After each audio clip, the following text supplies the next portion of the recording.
안녕하십니까. 오늘부터 10회에 걸쳐 교회미술 2000년에 대해서 강의할 양정무입니다. 오늘은 첫 번째 순서가 되는데요. 초기 그리스도교 미술에 대해서 강의를 하도록 하겠습니다. 초기 그리스도교 미술은 어느 시대나 어느 때나 다 중요하지만 아마 오늘 첫 번째 강의는 그리스도 미술이 무엇이고 어느 쪽으로 가야 되는 모든 방향성들이 설정되는 매우 중요한 단계의 미술이 되겠습니다. 오늘 미술은 정말 어떻게 예수님의 형상을 드러낼 것인지, 아니면 어떻게 교회의 모습을 우리가 지어야 할 것인지, 이런 모든 고민들이 있었던 교회의 역사에서 굉장히 중요한 단계의 역사이면서 또 미술에서도 아주 중요한 단계에 속한다고 할 수가 있겠습니다. 강의의 메시지는 굉장히 강하지만요. 강의의 출발은 저희 개인적인 여행으로부터 시작을 하도록 하겠습니다. 제가 몇 년 전에 터키를 간 적이 있는데요. 터키에 여러 그리스도교 유적도 가고 그의 관광도 좀 해봤습니다. 그러면서 많이 알려져 있는 파묵갈레라는 곳을 가본 적이 있습니다. 온천 휴양지, 고대에서부터 유명한 온천 휴양지에서 과연 그리스도교 미술은 고대 그리스 로마 세계에서 어떤 메시지를 던져서 지금과 같은 거대한 종교로 나갈 수 있었는지에 대한 해답을 얻을 수 있었습니다. 이 부분에 대한 저 개인적 소회로부터 오늘 강의를 한번 시작해 보도록 하겠습니다. 첫 번째 이미지를 볼 텐데요. 굉장히 지금 아름답고 좀 낭만적인 모습의 사진입니다. 여기는 그 온천이 그 석회질이 많아서요, 이렇게 흘러내리면서 그 하얗게 꽃이 피듯이 그런 아주 신기한 아주 굉장히 멋있는 풍경을 자아냅니다. 물이 흘러내려서 계단과 같은 형상으로 지금 저렇게 되어 있습니다. 완전히 요즘에는 사람들에게 공개는 하지 않지만 간단한 저렇게 사람들이 가서 발을 정도 담글 수 있는 제한적인 그 공개만 되고 있습니다. 이쪽 파묵갈레 지대는 온천이 유명해서요. 이게 가서 보시면 온천 아래 신전의 그 기둥 같은 것들이 있어서 굉장히 신기한 그런 체험도 하실 수가 있습니다. 제가 이제 온천 얘기를 하려고 여기를 이렇게 오래 얘기한 건 아닙니다. 우리가 시간을 돌려서 초기 그리스도교가 만들어지던 시대, 그리스 로마, 특히 좀 로마가 지배하던 지중해의 세계에서 그리스도교가 결국 한 발 한 발 성장해 나아가는데요. 이 부분에 있어서 어떠한 메시지를 그 당시 고대 로마의 세계에 던졌을까 하는 문제를 지금 한번 살펴보도록 하겠습니다. 지금은 온천하면 휴양, 물론 휴양도 있고 치유도 있지만 고대 로마 세계로 갔을 때 사실 온천은 그 당시에 일종의 병원과 같은 곳이었다고 생각하시면 되겠습니다. 그러니까 사람들이 단순히 그냥 온천을 가서 쉬는 것이 아니라 이곳에 가셔서 그 질병도 치료하고 휴양도 할 수 있는 굉장히 중요한 그런 곳이었습니다. 제가 왜 이 말씀을 좀 드리냐면은 이 파묵갈레를 들어가는 입구에 좀 놀라운 장면들이 있는 곳이 있습니다. 아마 이 도시의 규모하고도 비할 수 없이 굉장히 거대한 규모의 그 무덤들이 파묵갈레 앞에 있습니다. 지금도 우리가 이제 파묵갈레는 많이 갈 텐데요. 도시 밖에 있는 이 거대한 무덤에 아마 내려서 잠깐 시간을 보내는 경우는 거의 없을 겁니다. 하지만 제가 말씀드린다면, 혹시 기회가 되신다면, 파묵갈레를 가실 기회가 되신다면 이 도시 밖에 있는 이 거대한 무덤들을 한번 보시는 것도 굉장히 좋은 새로운 체험이 되실 수 있을 것 같습니다. 이 엄청난 대지 위에 이 공동묘지, 특히 전 그리스 로마 시대 때 사람들이 파묵갈레까지 가서 치유를 하고 치료를 하려다가 결국은 치료를 하지 못하고 상당수는 그 현장에서 그 파묵갈레에서 생을 마감한 경우가 좀 많았고, 여러 가지 해석은 있지만 바로 그러한 이유 때문에 파묵갈레는 다른 어떤 도시보다도 거대한 공동묘지를 가지고 있습니다. 바로 이 문제가 오늘 제가 좀 말씀드리는 초기 그리스도교 미술의 첫 번째 이야기들을 여기서 한번 이어갈 수 있을 것 같습니다. 고대 로마 세계는 굉장히 어떻게 보면은 활동적이고 적극적으로 인간의 가치를 고양하던 시대였습니다. 인간이 자기 스스로의 능력을 믿고 인류의 역사를 스스로 개척할 수 있다라는 그런 이성과 신념에 찬 시대였다고 말씀드릴 수가 있는데요. 지금부터 우리가 살펴볼 중세, 특히 그리스도교의 설명에 의한 중세의 세계는 약간 다른 방식으로 가게 됩니다. 다이나믹과 에너지 이런 것보다는 명상과 수련의 시계, 아니면은 좀 더 제가 극명하게 말씀드린다면 그리스도교 초기의 모습이 사실은 고대 그리스 로마와 비교해 본다면 좋은 표현일지는 모르겠지만 그리스 로마 문명의 핵심이 약간 빛과 에너지였다면 이제 그리스도교를 통해 중세로 넘어가는 시기는 명상과 약간 냉철한 어둠의 세계일 수도 있습니다. 이 어둠을 어떻게 이해하느냐에 따라서 차이가 클 텐데요. 좀 더 정적이고 명상적이고 자기의 반성적인 시대가 이전 찾아오게 되는데, 이 과정은 바로 저희가 살펴본 이 파묵갈레에서 한번 생각을 해볼 수가 있습니다. 그리스 로마 시대의 핵심은 인간의 가치를 믿고 그 에너지를 통해서 사회를 변혁시킬 수 있다는 그런 가치가 굉장히 컸는데요. 그러다 보니까 사실 내세에 대한 해석이 거의 없었습니다. 인간이면 누구나 피할 수 없는 생애의 마지막 순간에 어떻게 그 죽음을 맞이할까에 대해서 그리스 신앙, 로마 신앙 그다지 깊은 메시지가 없었다라는 것이죠. 하지만 아무리 그리스 로마의 문명이 거대하고 웅장하더라도 이 죽음에 대한 문제를 답하지 않았던 그 문제는 결국은 이 고대 문명의 가장 약한 아킬레스건으로 다가오게 됐고요. 결국은 고대 로마인들은 점점 사후의 세계, 특히 이것들이 고대 로마 제국이 후반으로 넘어가면서 정치 사회가 불안정해지면서 특히 더 내세에 아니면 죽음 이후의 생각에 대해서 고민하고 명상하는 시간들이 많아졌고요. 지금 우리가 봤던 이 거대한 파묵갈레 앞에서의 그 무덤들은 바로 그러한 고민들을 했던, 아마 그거에 대해서 아주 냉철하게 고민했던 사람들의 어떤 그 증거일 수도 있을 것 같습니다. 이 당시에 많이 등장하는 석관은 다음과 같은 이런 석관입니다. 이 안에 보면 너무 복잡하고 어수선해서 무엇이 벌어졌는지 모를 정도로 좀 이미지가 많은데요. 자세히 보시면 전쟁하는 장면입니다. 이 무덤의 주인공은 아마 전쟁터에서 무공을 세웠고 자기가 죽은 세계로 갈 때 사람들에게, 아니면 죽어서 저승세계에서 내세울 수 있는 게 전쟁터에서 사람을 많이 죽였고 공을 세웠다, 이런 것이겠죠. 근데 이런 것 가지고 자신들이 어떤 사후 세계를 준비하기에는 메시지나 어떤 의미가 그렇게 크지는 않았을 겁니다. 마찬가지입니다. 이것도 아마 로마 황제와 관련된 인물이 석관 한가운데 자리하고 있는데요. 보시게 되면 지금 전쟁터에서 공을 세우고 사람들을 죽이고 로마의 영광을 위해서 싸웠던 이런 빛나는 장면을 사후의 세계에 아마 이 주인공은 가져가고 싶었던 것 같습니다. 그런데 지금까지 봤던 것과 완전히 다른 석관이 나오게 됩니다. 유니우스 바수스라는 석관이고요. 이게 4세기 중엽에 만들어진 제작된 석관입니다.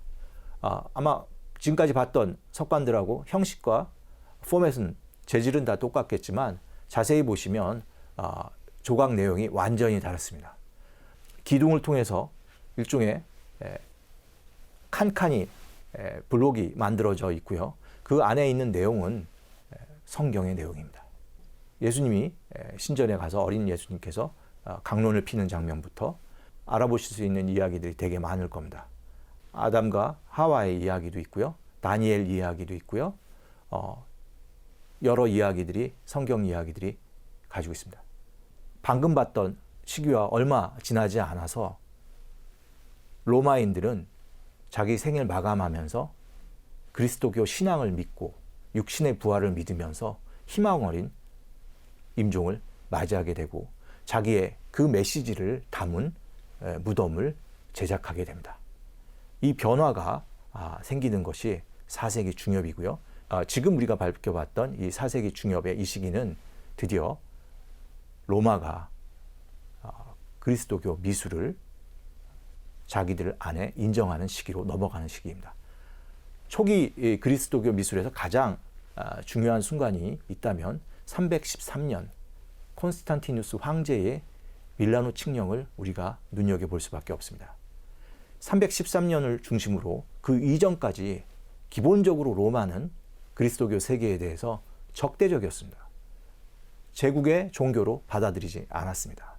하지만 313년을 중심으로 로마 제국은 그리스도교 신앙을 허용했을 뿐만 아니라 점차 이 신앙을 중심으로 제국의 정치, 사회, 경제적 가치를 모두 바꾸게 됩니다.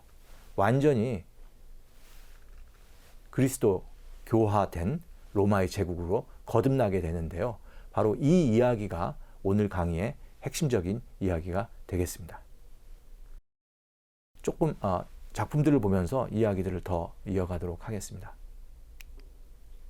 방금 봤던 유니우스 바수스 석관과 원래 고대 로마인들이 제작했던 석관들을 보시면 그 차이가 아마 뚜렷하게 나실 겁니다.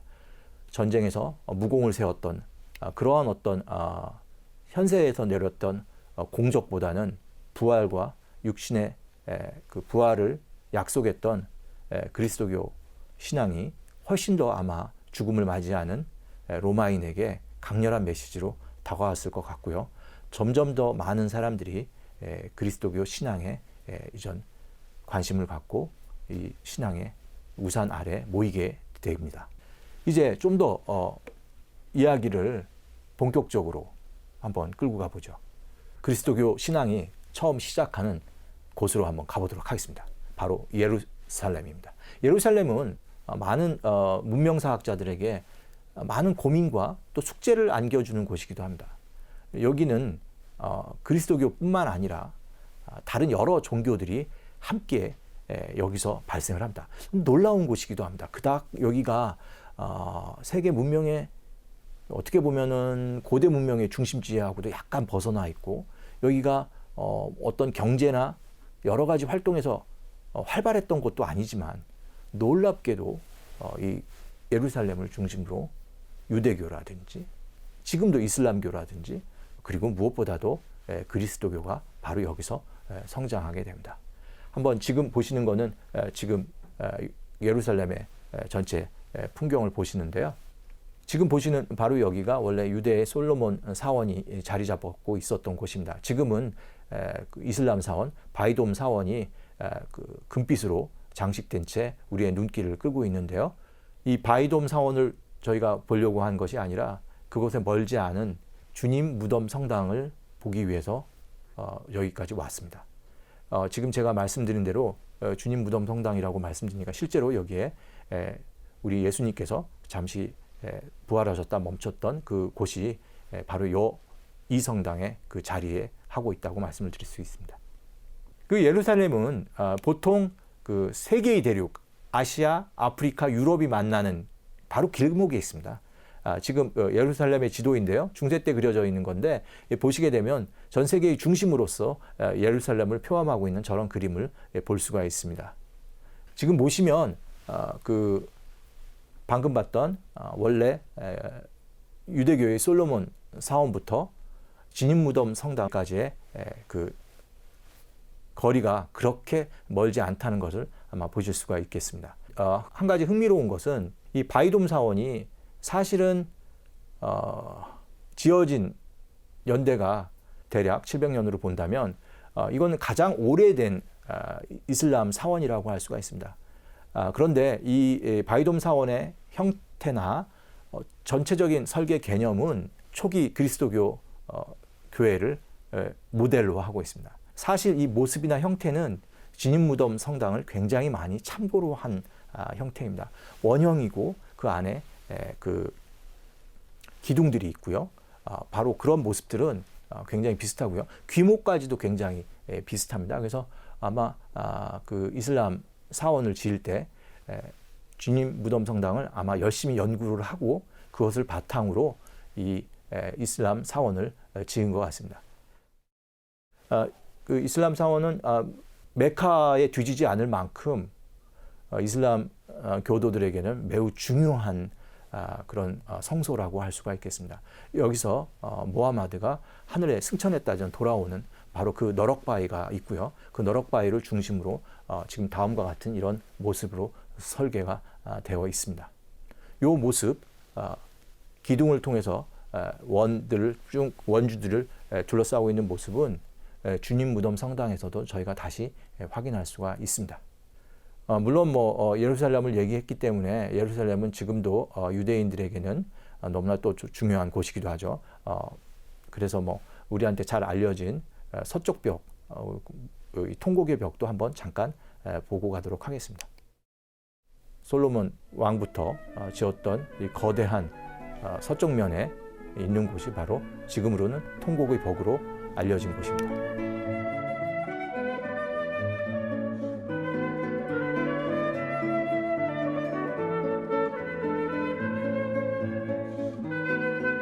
그럼 다시 말씀드린 십자가의 길을 보겠습니다. 저희가 성당 내에서 기도를 드리면서 했던 십자가의 길이 바로 원래 이 예루살렘에 있는 이 길을 저희가 교회 안에서 다시 재현하는 것이죠. 그렇기 때문에 이 길이 어떻게 원래 생겼고 어떤 모습이었는지를 한번 보는 것도 굉장히 흥미로운 순간이라고 생각이 됩니다. 방금 봤던 바위돔 사원이 있었던 바로 거기서부터 시작을 해갔고요. 쭉 지금 걸어 나가는 길들을 저희가 한번 확인할 수가 있습니다. 예루살렘에 가시면 곳곳에 숫자가 적힌 저런 모습들이 있는데요. 이게 바로 그 십자가의 길의 순서를 갖다가 보여주는 그런 곳입니다. 지금 바로 이런 모든 것들이 그 예수님께서 직접 십자가를 끌고 올라갔던 그 순환의 길이고요. 지금도 많은 신자들이 이 길을 따라 반성과 통회의 참회의 시간을 생각하면서 예수님이 걸었던 그 길을 지금도 걷고 있습니다. 그 골고다 원덕의 원래 모습들은 지금 이렇게 추정하는 모습은 지금 저렇게 되어 있습니다. 그런데 바로 이 자리에 그리스도교가 공인이 된 다음에 성당이 지어지게 됩니다. 그 성당이 바로 주님 무덤 성당이 되겠습니다. 처음에는 그냥 야외에 노출되어 있는 곳이었지만 점차 여기를 성당을 짓고 그렇게 하기 위해서 이제 변화를 주죠. 땅도 파내고 그래갖고 지금처럼 평평한 곳으로 만든 다음에 성당을 짓게 되는데요. 고대 로마의 건축 기술이 여기서 상당히 많이 활용이 됩니다. 기본적으로 고대 로마인들은 무덤을 지을 때, 특히 거대한 무덤을 지을 때 원형을 많이 유지했습니다. 그래서 원래 주님 무덤 성당의 기본 형태는 원형 형식을 따르고 있습니다. 지금의 모습들은 11, 12세기 때부터 지금과 같은 모습으로 형태를 갖추게 됩니다. 내부를 한번 보시면 지금 가장 그 큰 원을 그리는 쪽이 거기에 예수님이 3일 동안 안치되어 있던 그 바위 위에다 지은 무덤이 있겠습니다. 그리고 그 앞쪽에 골고다 언덕이 있고요. 예수님의 시신을 내려서 그 애도했던 그런 곳, 이런 곳들이 곳곳에 바로 이 성당 안에 있겠습니다. 지금 이 사람들이 있는 바로 이 부분은 십자가가 놓였던 바로 그런 곳입니다. 십자가가 놓인 자리에 사람들이 순례를 하는 그 모습을 방금 보셨고요. 바로 이 부분이 예수님을 매달았던 십자가가 놓인 자리라고 추정하고 있습니다. 지금은 예수님이 십자가에 내리셔서 그 마지막 애도를 표하는 그 자리로 추정되는 곳입니다. 지금도 그 주님 무덤 성당에 가시면 많은 순례객들이 여기서 깊은 참회와 반성 그리고 예수님을 생각하는 그런 시간을 갖고 있습니다. 지금 이 모습은 18, 19세기에 다시 지어진 것이고요. 최근에 아마 다시 복원되고 있고 이 틀을 좀 더 안전하고 견고하게 다시 만들려고 여러 노력을 하는 걸로 알고 있습니다. 이런 이야기를 하는 것도 흥미로울 것 같습니다. 이 주님 무덤 성당 바로 밖에는 움직이지 않는 사다리라는 것이 하나 놓여 있습니다. 안타깝게도 주님 무덤 성당을 관리하는 어떻게 보면은 섹션이라고 해야 될까요? 그런 것이 굉장히 복잡합니다. 여기에는 그리스 종교회도 있고요, 가톨릭도 있고요, 아르메니아 이주면도 있고요. 하여간 다양한 그 교파들이 이 주님 무덤 성당을 서로 주도권을 잡으려고 하고 있습니다. 이 어떻게 보면 그리스도교 세계의 모든 대표자들이 여기에 권리를 주장하고 있기 때문에요. 이 사다리가 이 2층 창 아래에 있는데 이것을 어떻게 어디로 옮길 건가에 대한 합의가 잘 벌어지지 않는다고 합니다. 그래서 지금도 저렇게 어떻게 보면 여전히 방치되어 있는 그런 건데요. 아마 그 그리스도교 세계의 여러 교파들의 문제점을 단적으로 보여주는 그런 증거물로 생각하실 수도 있을 것 같습니다. 자, 이제 그 제가 강의 처음에 말씀드렸던 그 순간이 다가왔습니다. 초기 그리스도교 미술의 가장 결정적인 순간은 바로 콘스탄티누스 황제가 그리스도교를 공인하는 313년 밀라노 칙령이 굉장히 중요한 분기점이 됩니다. 로마는 사실은 다른 종교에 대해서 굉장히 너그러운 종교였습니다. 어차피 다신교의 세계관을 가지고 있었기 때문에 어떤 종교가 새로 들어와도 그 종교에 대해서 그닥 배제하지는 않았습니다. 하지만 그리스도의 경우는 좀 달랐던 것 같습니다. 유일신 신앙을 믿었기 때문에 로마 제국에서 가장 중시되는 황제 숭배의 사상을 받아들이지 않았습니다. 이거는 고대 로마 제국의 어떻게 보면 국가 가치를 도전하는 것이었기 때문에 로마는 어떤 이유보다도 그리스도교를 강하게 탄압을 했던 것 같습니다. 하지만 이 과정이 결국은 313년 밀라노 칙령을 기준으로 해서 변화를 얻게 됩니다. 그 전까지는 제국에서 인정하지 않았지만 313년을 넘어서 제국의 종교로 드디어 그리스도교가 공인되게 되는 겁니다. 지금 콘스탄티누스 황제의 아주 거대한 조각상이 로마에 있습니다. 안타깝게 지금 파괴된 형태로 지금 부분만 남겨져 있는데요. 이 그 황제가 우리가 얘기할 때 로마 황제 중에서 여러 황제가 있지만 콘스탄티누스 황제만큼은 앞에다 우리가 큰 대자를 붙여서 대제라고 부릅니다. 굉장히 엄청나게 그리스도교 역사에서 중요한 결정을 내린 그런 황제였기 때문에 우리가 그냥 황제가 아니라 대제라고 부르기도 합니다. 광활한 로마 제국을 다스렸고요. 이 직전까지 로마가 분열되어 있고 2개, 3개, 4개로 제국이 나뉘어져 있는데요. 이걸 재통일하면서 그 통일의 가치를 새롭게 정립하게 되는데요. 그것으로서 바로 그리스도교를 주목하게 되는 그런 황제입니다. 그리고 어머니께서도 굉장히 독실한 그리스도교 신앙을 믿었기 때문에 아마 원래 태어날 때부터 약간 그리스도교에 우호적이었던 것 같습니다. 그리고 그 제국을 통일하는 가장 결정적인 그 전투에서 그 전날에 십자가를 현현을 꿈을 꾸면서 이런 기적을 체험한 다음부터 전쟁에 승리하면 그 제국을 기독교를 받아들이는 그런 결정을 내리겠다고 했고 실제 수적인 열세에도 불구하고 전쟁에서 승리했고 그것으로 제국을 다시 통일하면서 그리스도교를 공인하게 되는 그런 결정으로 가게 됩니다.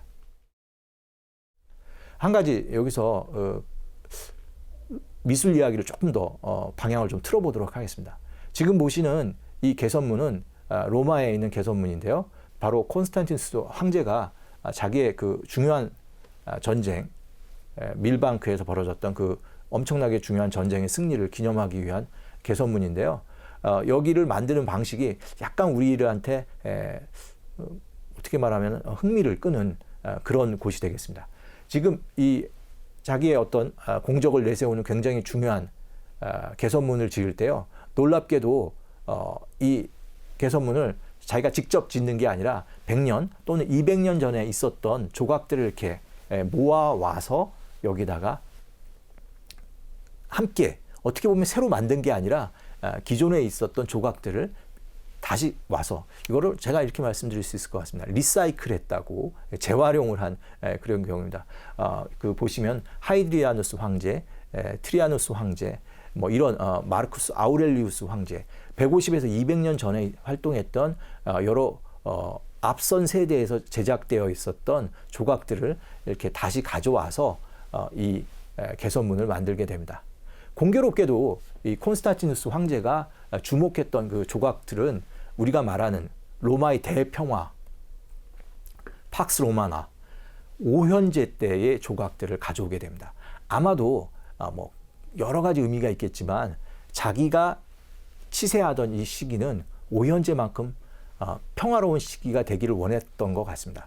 그런데 전 흥미로운 것은 콘스탄티누스 황제가 통치하고 있었을 때의 조각 양식은 이미 굉장히 많이 변하고 있었다는 겁니다.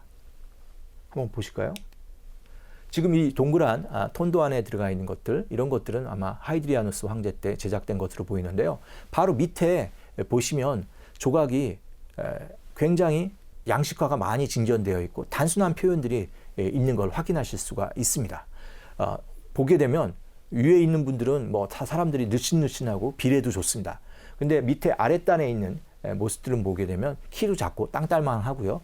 뭐 머리를 기준으로 못 보면 한 5등신 정도 되는 그런 표현, 어떻게 보면 굉장히 단순하고 좌우 대칭이 강한 그런 조각으로 바뀌게 됩니다. 위에 것은 아까 말씀한 오현제 때 조각이었고요.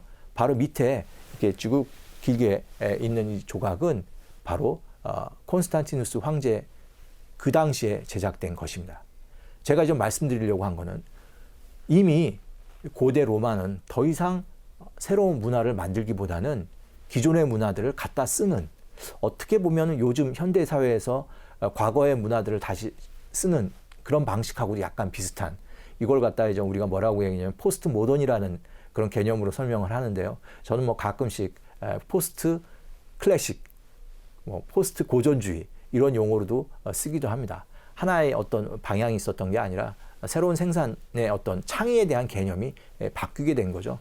과거에 있는 다양한 양식들의 미술을 이제 가져와서 편집해서 쓰는 그런 시대가 바로 오게 된 거고요. 바로 그러한 시점에서 미술의 성격은 과거와 달리 굉장히 많이 바뀔 수밖에 없었던 것입니다. 사실 그렇게 되면 4세기 콘스탄티누스 황제가 기독교를 공인하는 그 시점부터 미술의 성격은 이미 그리스도교의 영향 하에서도 변할 수밖에 없었고, 아니면 자체적으로도 고대 로마의 미술은 바뀌고 있었던 겁니다. 이제 또 여러 사례들을 보면서 또 이야기를 이끌어 갈 텐데요. 그러면 그리스도교가 공인되기 313년 전까지 주님이 탄생하시고 313년까지의 미술을 또 살펴볼 수 있습니다. 굉장히 중요한 미술이 있는데요. 그게 바로 카타콤베에 그려진 미술입니다. 우리가 카타콤베라고 하면 지하 공동 묘지라고 할 수 있고요. 고대 로마가 너무 인구 밀도가 많게 되니까 아까 우리가 파묵갈레에서는 그 지상에 무덤이 있었는데요. 이거로 수용이 안 돼서 고대 로마 도시 주변 아해에서 지하를 파고 굉장히 막상 들어가서 보시면 길을 잃을 만큼 아주 복잡한 구조를 가지고 있는데요. 여기다 일종의 지하의 공동묘지를 만들게 됩니다. 일설에는 여기가 우리 초기 그리스도교 교인들께서 여기를 처음 성전으로 생각을 하고 여기서 모여서 함께 미사를 드린 걸로도 알려져 있는데요. 물론 대탄압기에는 그런 적이 있었을 것 같지만 사실 막상 들어가서 보면은 뭐 기거도 어렵고 그래서 사실은 여기가 초기 교회의 모습이라고 생각하기는 약간 좀 어려운 부분들이 있습니다. 하지만 분명한 것은 여기에 많은 고대 로마인들이 묻히게 됐는데요. 그 중에서 일부는 분명히 놀랍게도 그리스도교 신앙을 자기 무덤에 일찍부터 표현하고 있습니다. 지금 보고 있는 이 카타콤베 같은 경우는 등장인물은 고전 이야기지만 분명한 것은 부활의 메시지가 달려 있습니다. 죽음의 저승의 세계로 가서 지금 잠깐 보시면 머리가 셋 달린 저 개가 보이는데요. 이게 죽음의 저승의 신에 가서 저승을 만나지만 다시 살아나는 뭐 그런 이야기.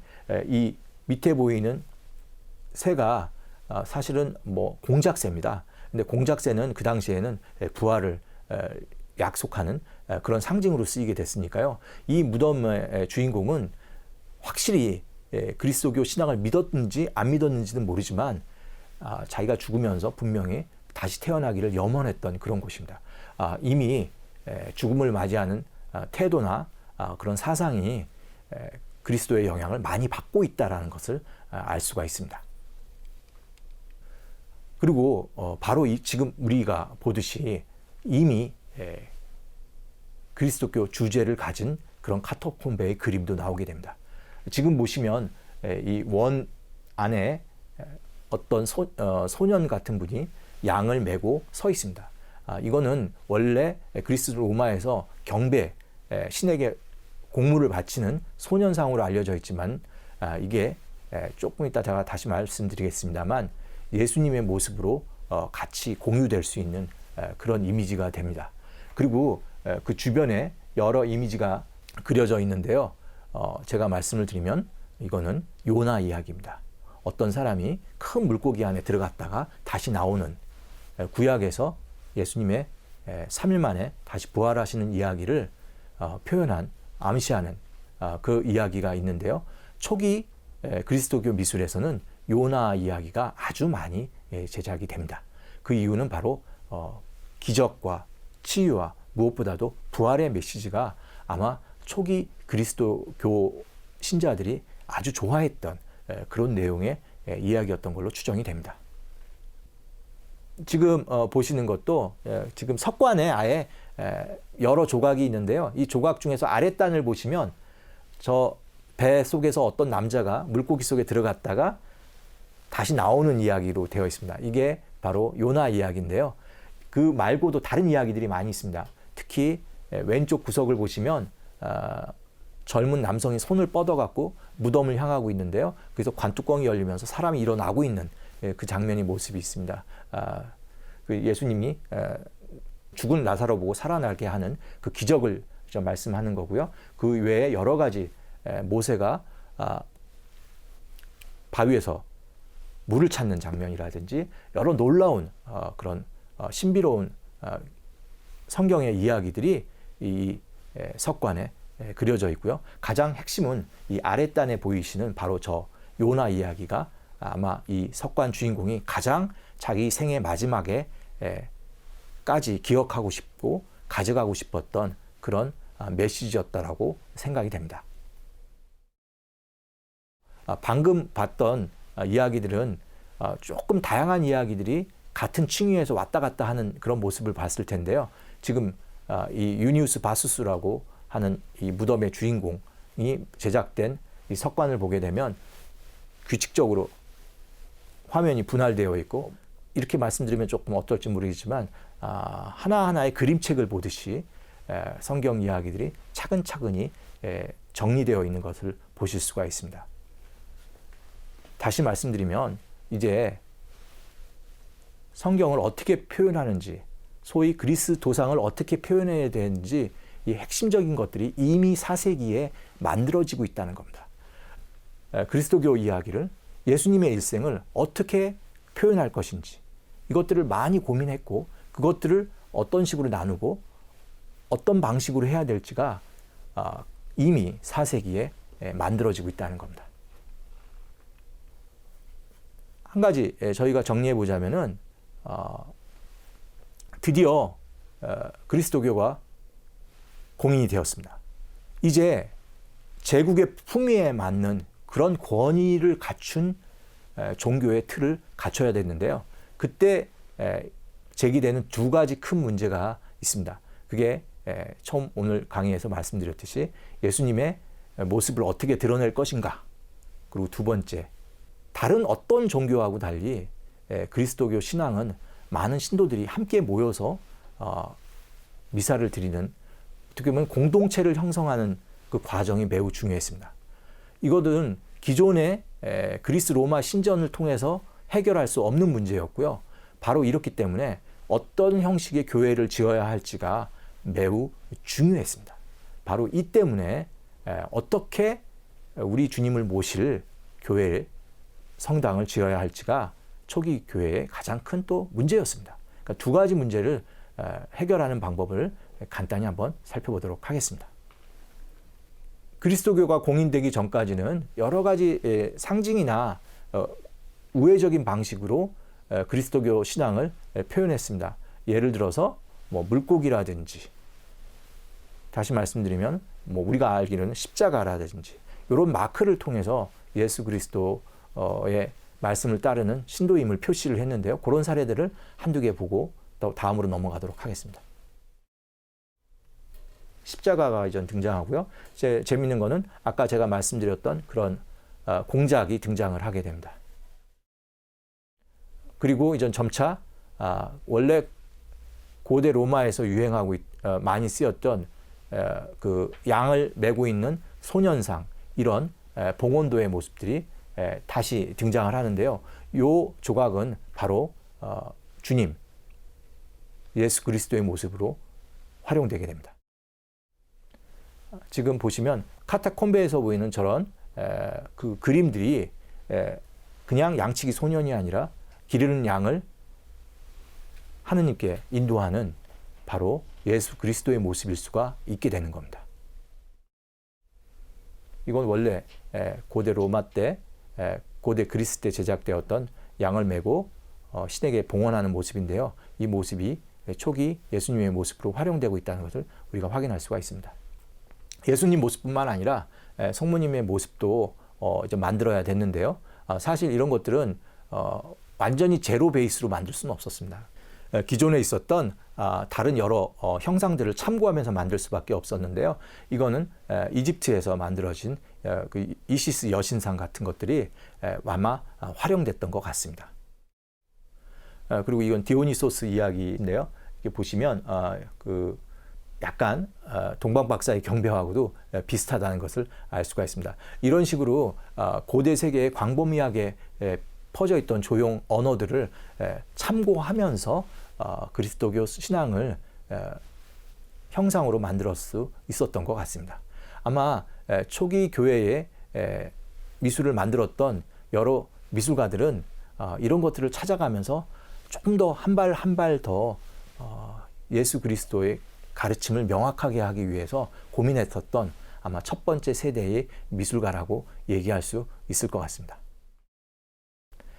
그런데 한번 이 두 개를 비교해 보면 좀 완전히 다른 예수님의 모습이라는 걸 알 수가 있습니다. 처음에는 그리스 로마 세계에서는 아름답고 좋은 것들을 신의 모습으로 생각을 했습니다. 그래서 이제 일종의 얘기하면 아폴로 같은 모습으로 예수 그리스도를 표현하려고 했는데요. 점차 약간 중년에 마르고 아주 철학자적인 근엄한 모습으로 바뀌게 됩니다. 처음에는 어느 쪽을 고민할지 많이 고민했던 것 같습니다. 하지만 이 두 모델 중에서 점차 그 철학자의 모습, 어떤 절대적인 권위를 가진 이 모습으로 주님의 얼굴을 아마 생각했던 것 같습니다. 자, 그러면 그 두 번째 문제로 한번 넘어가 보도록 하겠습니다. 바로 주님의 성전을 어떻게 지을까 하는 문제로 한번 가보도록 하겠습니다. 우리가 여기서 굉장히 재미있는 한 곳을 방문하게 됩니다. 바로 어디냐면은 그 로마가 지배하던 영역 중에서 지금으로 치면 시리아 쪽에 되어 있는 그쪽입니다. 그쪽은 로마의 지배에서도 굉장히 어떻게 보면 국경선에 위치한, 그러니까 어찌 보면 로마와 다른 세계가 만나는 바로 그런 곳이었습니다. 군사 도시였지만 그 안에는 여러 물자가 왔다 갔다 하는 그런 곳이었는데요. 제가 아직 그 도시를 말씀을 안 드렸군요. 바로 듀라 유로포스라고 알려져 있는 도시입니다. 바로 이 위치를 확인하실 수가 있는데요. 여기에는 그 변경에 있는 군사 도시로서 다양한 사람들이 모여서 살았던 것 같습니다. 이 조그만한 도시 하나에 지금도 보면 깜짝 놀랄 만큼 다양한 종류의 그 종교 시설이 들어가 있습니다. 물론 그리스 로마, 특히 로마가 지배하던 땅이었기 때문에 바로 여기에는 로마가 빚었던 여러 신전들이 함께 있는데요. 그 중에 놀랍게도 유대인들의 사당도 있고요. 추정컨대 초기 교회의 모습도 여기에 있습니다.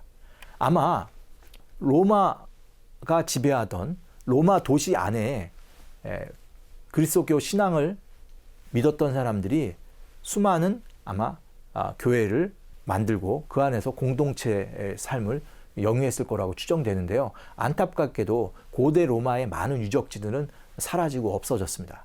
하지만 이 듀라 유로포스는 아마 별난은 있었겠지만 두터운 모래에다 묻히게 되면서 지금 다시 발굴되면서 그 과거의 역사가 새롭게 우리한테 다가오게 됐습니다. 어떻게 말하면 초기 교회 역사를 보여주는 하나의 타임 캡슐과 같은 그런 역할을 한다고 할 수 있겠습니다. 한 가지 더 흥미롭게 여기에는 유대인 사당에 그림도 굉장히 많이 그려져 있습니다. 한번 보시겠습니다. 지금 보시는 게 바로 유대인 사당입니다. 원래 유대교 신앙에서는 형상을 만드는 것이 철저히 금지되어 있지만 바로 이곳은 약간 외곽과 변경에 위치하다 보니까 그런 어떤 그 계율을 지키는 것들이 조금 더 자유로웠던 것 같습니다. 그래서 여기에다가 많은 그림들이 그려지는데요. 우리가 보면 쉽게 알 수 있을 만한 그런 그림도 있습니다. 예를 들어서 모세의 기적, 이런 이야기들이 여기에서 이렇게 그려지는데요. 제가 이 이미지를 보여주는 것은 이러한 것들을 참고하면서 초기 그 그리스도교 미술을 하려고 했던 사람들은 아마 비슷한 발상을 하면서 모세의 이야기들을 아마 또 그렸을 거라고 추정이 되기 때문에 듀라 유로포스에 발견된 이런 사례들은 매우 흥미롭다고 생각이 됩니다. 이건 카타콤베에서 제작된 이집트에서 탈출하시고 홍해를 가르는 그 이야기인데요. 방금 봤던 듀라 유로포스에서 만드는 거가 그렇게 많이 틀리지는 않습니다. 드디어 지금 여기서 보이는 이 모습이 듀라 유로포스에서 발견됐는데요. 아마도 이곳에 모이신 분들은 그리스도교 신자였을 것 같습니다. 지금 보시면 그냥 빈터처럼 보이는데요. 여기에 놀라운 시설들이 한두 개 보였는데요. 그게 바로 뭐냐면 세례당이었습니다. 그 세례당과 그리고 우리가 추정컨대 초기 교회를 상징하는 여러 상징물, 그리고 아까 저희가 봤던 양치기 소년을 그린 그림들, 이런 것들이 여기서 집중적으로 발견됐습니다. 규모는 한 개인의 주택같이 보여서 제가 얘기 드리면 하우스 처치라고 할까요? 주택을 개조한 그런 초기 성당이라고 할 수가 있겠습니다. 이런 것들이 아마 아까 말씀드린 대로 로마 도시 안에 곳곳에 있었을 겁니다. 하지만 그것들은 다 사라져고 없고요. 다행히 이런 곳이 유로포스에서 발견되고 있고요. 바로 이런 것 때문에 우리가 초기 교회의 모습을 그나마 한번 볼 수가 있겠습니다. 지금 보시는 이곳에서 세례 시설이 발견된 곳이 바로 3이라고 하는 바로 그곳입니다. 이 세례를 했던 이 공간은 분명히 초기 그리스도교를 믿던 그 신자들의 아마 이 공간에서 세례도 하고 강론도 듣고 아마 같이 미사도 드리는 그런 공간으로 썼던 것 같습니다. 바로 저기의 모습에 아까 제가 말씀드렸던 양을 메고 가는 청년의 모습도 그려져 있습니다. 보존 상태는 극히 안 좋지만 충분히 알아는 볼 수 있습니다. 혹시 확인하실 수 있겠습니까? 옆에 양들이 있고 한 소년이 양을 어깨에다 메고 있는 그림인데요. 이건 분명히 그리스도교 미술을 상징한다고 할 수 있겠습니다. 이제 오늘 강의의 거의 마지막에 와 닿는데요. 하지만 지금까지는 조그마한 개인주택이라든지 아마 그리스도교가 공인이 되지 못해서 숨어 살면서 카타콤베나 이런 곳에서 조심스럽게 그리스도교 신앙을 표현할 수밖에 없었습니다. 하지만 콘스탄티누스 대제가 그리스도교를 공인하고 나서 이제 그리스도 신앙은 제국의 품위에 맞게 개조될 수밖에 없었습니다. 이제 새로운 황제가 그리스도교 신앙을 받아들였고요. 이 황제에 의해서 그리스도교 신앙은 제국의 종교에 맞게 거대한 성전을 갖게 됩니다. 로마 하면 뭡니까? 로마의 핵심은 건축술입니다. 그들은 전쟁을 할 때도 그리고 일상을 누릴 때도 어마어마한 규모의 건물들을 졌습니다. 바로 그러한 어떤 건축술에 대한 자부심들이 로마인의 가슴 깊숙이 있는데요. 이들이 드디어 그리스도교 신앙을 받아들였습니다. 그리고 이들은 자신이 갖고 있었던 모든 건축적 재능을 바로 가지고 교회를 짓게 됩니다. 이 어마어마한 성당들이 나오게 되고요. 우리가 알고 있는 지금은 우리가 로마에서 가는 바티칸에 있는 베드로 성당도 원래는 이때 지어지고 그 당시에 로마가 지배하던 곳 모두에서 그리스도교와 인연 있는 곳에는 다 거대한 성당을 짓게 됩니다. 예루살렘에도. 그리고 콘스탄티누스 황제가 새로운 도시를 개발하고 수도를 옮기게 되죠. 콘스탄티노플입니다. 거기에도 거대한 신전을 보다 더 위대한 교회를 한로 짓게 되고요. 또 로마 안에도 새로운 교회를 짓게 됩니다. 바로 이 이야기는 다음 시간에 이어나갈 텐데요. 우리가 다음 시간의 이야기는 이것을 바탕으로 새로운 그리스도교 미술이 제국의 힘을 얻어서 얼마만큼 변화를 갖게 되고 그것들이 중세를 통해서 현대에 어떻게 영향을 끼치는지에 대한 이야기로 다음 수업을 이어가도록 하겠습니다. 그러면 다음 회 때 또 뵙겠습니다.